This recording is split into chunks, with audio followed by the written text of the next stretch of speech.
अगर आप इंग्लिश में फटाफट बात करना चाहते हैं, इस तरह का सेंटेंस बोलना चाहते हैं जैसे मुझे किताब की आवश्यकता है, उन्हें पैसे की ज़रूरत है, राम को एक घर चाहिए, अगर आप ऐसा सेंटेंस बनाना चाहते हैं, ऐसा सेंटेंस किसी को इंग्लिश में बोलना चाहते हैं, तो आपको मॉडल्स का SM नंबर 19 को पढ़ना होगा।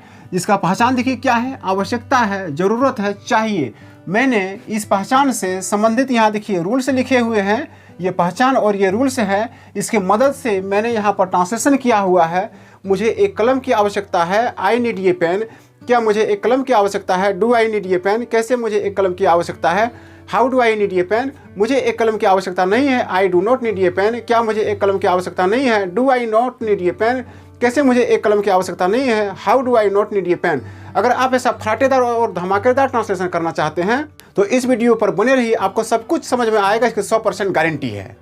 नमस्कार, इंडिया रीड्स यूट्यूब चैनल पर आप सभी का बहुत बहुत स्वागत है। चलिए आज के क्लास को सीधा आगे बढ़ाते हैं और आपको समझ में कैसे आएगा ये आप मुझ पर छोड़ दीजिए, मैं आपको 100% समझा दूंगा, इसकी मैं आपको गारंटी देता हूँ। देखिए आज जो हम लोग पढ़ने वाले हैं ये मॉडल्स का SM नंबर हम लोग 19 यानी कि 19 पढ़ेंगे। आपने वीडियो के शुरुआत में जैसे देखा आप भी ऐसे ही बनाएंगे, ये मेरा दावा है। देखिए ये मॉडल्स का SM नंबर 19 जो है, इसकी पहचान क्या है, आवश्यकता है, ज़रूरत है, चाहिए। यही इसकी पहचान है। क्या है, आवश्यकता है, ज़रूरत है, चाहिए। ठीक है। अब इस तरह का जो सेंटेंस है, किसी भी हिंदी का सेंटेंस रहेगा उसके वाक्य के अंत में मतलब क्या है, देखिए किसी भी प्रकार का हिंदी सेंटेंस रहेगा जिसके अंत में आवश्यकता है, ज़रूरत है या चाहिए, ये तीनों में से अगर रह गया तो हम लोग पकड़ेंगे कि वो मॉडल्स का SM नंबर 19 का सेंटेंस है। अब वो सेंटेंस कैसे होगा तो आप समझ लीजिए।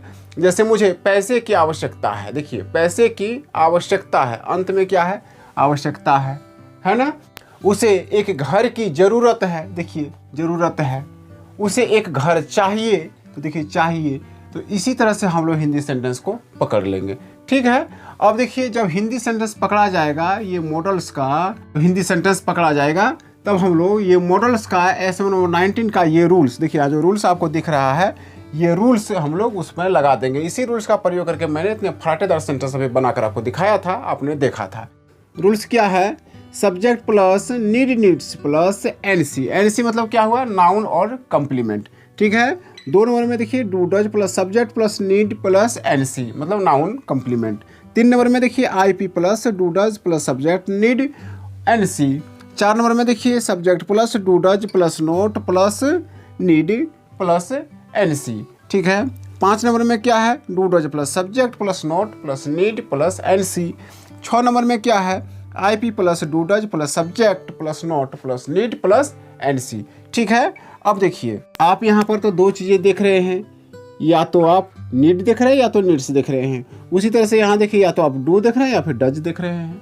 अब ये नीड और नीड्स कहाँ लगाएंगे, फिर ये डू और डज कहाँ लगाएंगे, ये मैंने यहाँ पर देखिए यूज में लिखा है। नीड और डू ये लगेगा अगर सब्जेक्ट के रूप में I V U दे रहेगा तब। ठीक है। बाकी क्या है, डज और नीड्स कहाँ लगेगा, सब्जेक्ट के लिए अगर ही सी नेम इट रहेगा तब। ठीक है। आपने अच्छी तरह से समझ लिया है। मतलब क्या है कि हम लोग इस पहचान से वाक्य को कैसे पकड़ेंगे और कौन से रूल्स हमें लगाने हैं। ठीक है। अब ये रूल्स में जो 2 चीज़ आप देख रहे हैं उसका प्रयोग कहाँ करना है, ये मैंने यहाँ पर लिखा है। अब देखिए अब हम लोगों को यहाँ पर सेंटेंस बनाना है। अब मैं आप लोग को सेंटेंस बनाकर दिखाऊंगा, फराटेदार सेंटेंस जैसा आपने वीडियो के शुरुआत में देखा था, वो मैंने कैसे बनाया था वो मैं आपको यहाँ करके दिखाने वाला हूँ। आप वीडियो पर बने रहिए। देखिए एग्जाम्पल, चलिए अब कोई भी ऐसा हिंदी सेंटेंस खोजिए जिसके अंत में आवश्यकता है, ज़रूरत है, चाहिए, ये तीनों में से कोई रहेगा। आप कमेंट सेक्शन में लिखिए। मैं यहाँ पर उसी सेंटेंस को लिख रहा हूँ जो आपने वीडियो के शुरुआत में देखा था, मैं उसी को लिख रहा हूँ। जैसे देखिए, मुझे एक कलम की आवश्यकता है। देखिए मुझे एक कलम की आवश्यकता है। ठीक है। अब देखिए आवश्यकता किसको है, तो मुझे को, यही तो सब्जेक्ट है। ठीक है। अब देखिए रूल्स में आइए तो सबसे पहले क्या बोलता है, सब्जेक्ट बोलता है। यहाँ देखिए आवश्यकता किसे है, मुझे, तो मुझे का क्या होता है, मी होता है, लेकिन सब्जेक्ट क्या होता है, आई होता है। तो क्या लिखा हमने, आई। ठीक है, रूल हमें पहले सब्जेक्ट लिखने कहा तो हमने सबसे पहले सब्जेक्ट यहाँ लिख दिया इस सेंटेंस में। सब्जेक्ट किसे कहते हैं, इस पर मैंने एक कंप्लीट वीडियो बनाया है, आप मेरे चैनल के प्लेलिस्ट में जाकर के उसे जरूर देख लीजिएगा, बहुत नॉलेजेबल है, आपको बहुत हेल्प करेगा। ठीक है ना। तो सबसे पहले मैंने सब्जेक्ट लिखा। अब इसके बाद क्या है, देखिए नीड या फिर नीड्स है, नीड या नीड्स। तो देखिए आई के साथ में क्या लगता है, देखिए आई के साथ में हमारा लग रहा है नीड, देख रहे हैं ना, आई के साथ नीड लग रहा है। तो नीड या नीड्स में से हमने यहाँ पर नीड को सिलेक्ट किया है, देखिए नीड। अब इस नीड के बाद क्या है, नीड्स है तो होगा नहीं, इसके बाद क्या है, NC मतलब नाउन। तो यहाँ देखिए नाउन क्या है, किसकी आवश्यकता है, वही तो नाउन है। तो यहाँ देखिएगा एक कलम, यानी कि एक कलम की आवश्यकता है, तो ये कलम यहाँ क्या है, नाउन है। तो हम लोग लिखेंगे ए पेन। देखिए हमारा सेंटेंस बन चुका है, आई नीड ए पेन। कितना बड़ा हिंदी सेंटेंस है, मुझे एक कलम की आवश्यकता है, ले ले वहाँ तक चला गया। लेकिन इंग्लिश इसका देखिए आई नीड ए पेन कितना छोटे जगह में बन चुका है ना। आइए 2 नंबर का सेंटेंस, अगर आप मेरे वीडियो को लगातार देख रहे हैं तो आपको पता होगा कि 2 नंबर का सेंटेंस हम लोग कैसे लिखते हैं। 1 नंबर का ही पूरा सेंटेंस होता है, उसी में केवल हम लोग क्या जोड़ देते हैं। जैसे देखिए, आइए, क्या मुझे एक कलम की आवश्यकता है, बस देखिए मुझे एक कलम की आवश्यकता है, मुझे एक कलम की आवश्यकता है, सेम है, केवल हमने इसमें क्या को जोड़ा है। ठीक है ना। सब्जेक्ट के पहले अगर केवल क्या रहेगा तो हम लोग समझेंगे कि वो 2 नंबर का सेंटेंस है। और जब ये 2 नंबर का सेंटेंस हमें पकड़ा गया तो 2 नंबर का रूल इसमें लगा देंगे। देखिए 2 नंबर के रूल में सबसे पहले क्या है, डू या डज है। तो यहाँ पहले देखिए सब्जेक्ट क्या है, सब्जेक्ट यहाँ क्या है, आई। मुझे सब्जेक्ट के स्थान पर है तो क्या होगा, आई। अब आई में क्या लगेगा, देखिए आई में क्या लगेगा, डू लगेगा। देख रहे हैं ना, आई में क्या लगता है, डू लगता है। तो डू या डज में से हम लोग यहाँ क्या लिखेंगे, हम लोग यहाँ पर डू लिखेंगे, क्योंकि रूल्स हमें डू लिखने कहता है। ठीक है। इसके बाद क्या है, डज है, तो ये तो होगा नहीं, दोनों में से एक ही को लिखना है। इसके बाद सब्जेक्ट है, तो सब्जेक्ट हम लोग यहाँ पर आई लिख देंगे। ठीक है। अब इसके बाद देखिए क्या है, नीड है, तो हम लोग क्या लिखेंगे, नीड। हमने यहाँ पर नीड लिख दिया। और इस नीड के बाद क्या है हमारा, NC है, मतलब नाउन। तो नाउन क्या है, एक पेन, एक कलम का एक पेन। लीजिए हमारा बनकर तैयार हो चुका है। क्या मुझको एक पेन की आवश्यकता है, do I need a pen. बहुत आसानी से बन रहा है। 3 नंबर का सेंटेंस देखिए, तो 3 नंबर का सेंटेंस कैसे बनेगा, आप तो जानते हैं कि इसी क्या को हटा देंगे और इसी के जगह पर कोई भी IP लिखेंगे, जैसे कैसे, क्यों, कहाँ, कब, इस तरह का कोई भी IP लिखेंगे। आप बने रहिए, मैं यहाँ पर लिख रहा हूँ। आइए, कैसे मुझे एक कलम की आवश्यकता है, पूरा तो सेंटेंस वही है, यहाँ केवल कैसे लगा हुआ है। बस इसी से हमने पकड़ लिया कि ये 3 नंबर का सेंटेंस है। ये कैसे, क्योंकि देखिए कैसे मुझे एक कलम की आवश्यकता है, जो प्रश्न पूछ रहे हैं वो इसी का उच्चारण करके, मतलब कैसे का ही तो उच्चारण करके पूछ रहे हैं, इसलिए कैसे क्या है, IP है, इंट्रोगेटिव प्रोनाउन। मैंने इस पर एक वीडियो बनाया है, आप उसे जरूर देख लीजिएगा। आइए, 3 नंबर का सेंटेंस है तो 3 नंबर के रूल से बनेगा। 3 नंबर में देखिए सबसे पहले क्या है, IP है। तो हमने यहाँ पर सबसे पहले क्या लिखा, IP, कैसे का हाउ।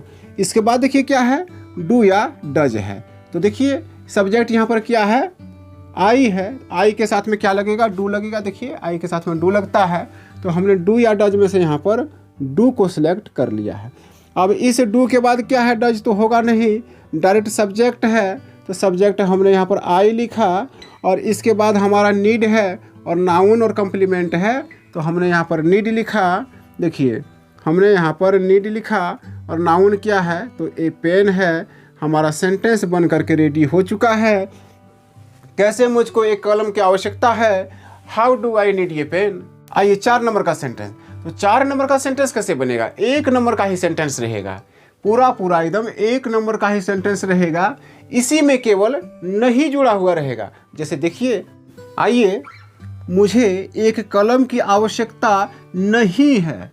देखिए, मुझे एक कलम की आवश्यकता है और यहाँ है मुझे एक कलम की आवश्यकता नहीं है। ये जो नहीं है ना, यही हमें बता रहा है कि ये 4 नंबर का सेंटेंस है। जब ये 4 नंबर का सेंटेंस पकड़ा गया तो 4 नंबर का रूल लगाइए। इसमें देखिए 4 नंबर का रूल क्या बोलता है। सबसे पहले सब्जेक्ट बोल रहा है। इसमें सब्जेक्ट कौन है? तो देखिए मुझे, तो इसका क्या होता है? आई। ठीक है, सबसे पहले यहाँ पर सब्जेक्ट बोला तो हमने सब्जेक्ट सबसे पहले लिखा है। इसके बाद क्या बोलता है? डू लिखो या डज लिखो। तो आई में क्या लगता है? देखिए आई में डू लगता है, तो हमने क्या लिखा? डू लिखा। ठीक है, अब यहाँ डज क्यों नहीं होगा ये तो आप समझ चुके हैं। इसके बाद क्या है? नोट है। देखिए नोट है तो हमने यहाँ पर नोट लगाया। ठीक, अब इस नोट के बाद देखिए क्या है हमारा? तो नीड है और नाउन कॉम्प्लीमेंट है। नीड है तो सबसे पहले नीड लिखिए, हमने नीड लिखा। और नाउन है तो ए पेन हमारा सेंटेंस बन करके रेडी हो गया है। मुझे एक कलम की आवश्यकता नहीं है, I do not need a pen. कितने आसानी से बन रहा है। आइए 5 नंबर का सेंटेंस बनाते हैं। 5 नंबर का सेंटेंस जानते कैसे होता है? 5 नंबर सेंटेंस बनाने का 2 तरीका है। या तो आप इस 2 नंबर के सेंटेंस में कहीं पर नहीं जोड़ दीजिए, या फिर आप इस 4 नंबर के सेंटेंस में शुरू में क्या जोड़ दीजिए। बस या तो आप 2 नंबर में नहीं जोड़िए या 4 नंबर में आप क्या जोड़ दीजिए, काम आपका हो जाएगा। जैसे देख लीजिए, आइए, क्या मुझे एक कलम की आवश्यकता नहीं है। देख रहे हैं ना, मुझे एक कलम की आवश्यकता नहीं है। यहाँ देखिए, मुझे एक कलम की आवश्यकता नहीं है, मुझे एक कलम की आवश्यकता नहीं है। इसमें केवल क्या है? क्या जुड़ा हुआ है ना। इसी से हमने पकड़ा कि ये 5 नंबर का सेंटेंस है। 5 नंबर का सेंटेंस 5 नंबर के रूल से बनेगा। 5 नंबर के रूल में देखिए सबसे पहले क्या है? डू या डज है। तो यहाँ पता है आपको सब्जेक्ट आई है, आई में डू लगेगा, आई में डू लगता है। तो हमने यहाँ सबसे पहले रूल में जो डू डज था उसमें से डू को यहाँ पर लिखा है। ठीक है, अब इस डू के बाद देखिए क्या है? डज है तो नहीं होगा, सब्जेक्ट है तो आप यहाँ पर आई लिख दीजिए आँख मूंद करके। ठीक है, इसके बाद क्या है हमारा रूल में? देखिए नोट है, दिख रहे हैं ना, नोट है तो हम लोग क्या लिखेंगे यहाँ पर? नोट। अब इस नोट के बाद क्या है हमारा? नीड है। आप रूल्स को देखते जाइए। नीड है तो हमने यहाँ पर नीड लिखा, और नाउन है तो ए पेन लिखा। हमारा बन करके रेडी हो चुका है। क्या मुझको एक कलम की आवश्यकता नहीं थी? Do I not need a pen. कितना आसानी से बन चुका है कि नहीं? 6 नंबर का सेंटेंस। तो 6 नंबर का सेंटेंस जो है उसको भी बनाने का 2 तरीका। या तो आप इस क्या को हटाकर यहाँ कैसे लिखिए, या नहीं तो फिर 3 नंबर का जो सेंटेंस है उसमें नहीं जोड़ दीजिए, आपका काम हो जाएगा। देखिए, आइए, कैसे मुझे एक कलम की आवश्यकता नहीं है, बस पूरा वही है, खाली यहाँ पर कैसे है, इतना ही तो अंतर है। इसी से हमने समझा कि ये 6 नंबर का सेंटेंस है। जब ये 6 नंबर का सेंटेंस है तो 6 नंबर का रूल लगाइए। 6 नंबर में सबसे पहले आई पी, तो यहाँ देखिए आई पी कौन है? कैसे। इसी का उच्चारण करके हम लोग प्रश्न पूछ रहे हैं। तो यहाँ पर सबसे पहले हमने आई पी हाउ लिखा, क्योंकि रूल में सबसे पहले आई पी लिखने कहता था। इसके बाद क्या है? डू या डज। तो सब्जेक्ट यहाँ जब आई है तो यहाँ पर डू लगेगा। देखिए, सब्जेक्ट जब आई है तो यहाँ पर डू लगा। अब इसके बाद क्या है हमारा? सब्जेक्ट है। रूल्स को देखते जाइए, एकदम सारा चीज़ हमें रूल से ही बताता है, कहाँ पर क्या करना है। हमें कुछ नहीं आता है, सब रूल्स हमें बताता है, ऑटोमेटिक सब काम होता है। सब्जेक्ट के बाद हमारा क्या है? देखिए नोट है, देख रहे हैं ना, सब्जेक्ट के बाद नोट है तो हम लोग यहाँ पर नोट लगा देंगे। अब इस नोट के बाद क्या है रे भैया? इस नोट के बाद हमारा नीड है तो हम लोग यहाँ पर नीड लगा देंगे। हमने यहाँ पर नीड लगाया, और इस नीड के बाद नाउन है तो हमने यहाँ पर ए पेन लगाया। हमारा सेंटेंस बन करके रेडी हो चुका है। कैसे मुझको एक कलम की आवश्यकता नहीं है? How do I not need a pen. आसानी से बन चुका है। आप एक काम कीजिए, इसका पूरा एक स्क्रीनशॉट लीजिए, या नहीं तो फिर अपने अपने नोटबुक में से नोट डाउन कर लीजिए। मुझे आशा है आपने स्क्रीनशॉट लिया होगा या फिर अपने अपने नोटबुक में से नोट डाउन कर लिया। देखिए, मैंने जो बताया अभी आपको आवश्यकता है के साथ बताया है। तो सेंटेंस यहाँ ऐसा भी होता, मुझे एक कलम की ज़रूरत है या मुझे एक कलम चाहिए, तो भी ऐसे ही बनता। ठीक है, आपको अगर बहुत अच्छी तरह से समझ में आ गया तो बहुत अच्छी बात है, और समझ में अगर नहीं आया है तो आप कमेंट सेक्शन में लिखिए, आपको मैं फिर से समझाने की कोशिश करूँगा। ठीक है, चलिए अब आज की सेवा मैं यहीं पर समाप्त करता हूँ। अगर यह वीडियो आपको पसंद हुआ, मेरा पढ़ाने का ढंग आपको सही लगा है, तो वीडियो को लाइक कीजिए, चैनल पर नए हैं तो सब्सक्राइब कीजिए, और आपके जितने भी मित्र बंधु हैं जो इंग्लिश पढ़ना चाहते हैं, जो इंग्लिश सीखना चाहते हैं, उन सभी को इस वीडियो को शेयर कर दीजिए ताकि वे सभी इस वीडियो को देख पाएंगे। चलिए फिर मिलता हूँ एक शानदार वीडियो में, तब तक के लिए thank you, take care, goodbye, जय हिंद, जय भारत, वंदे मातरम।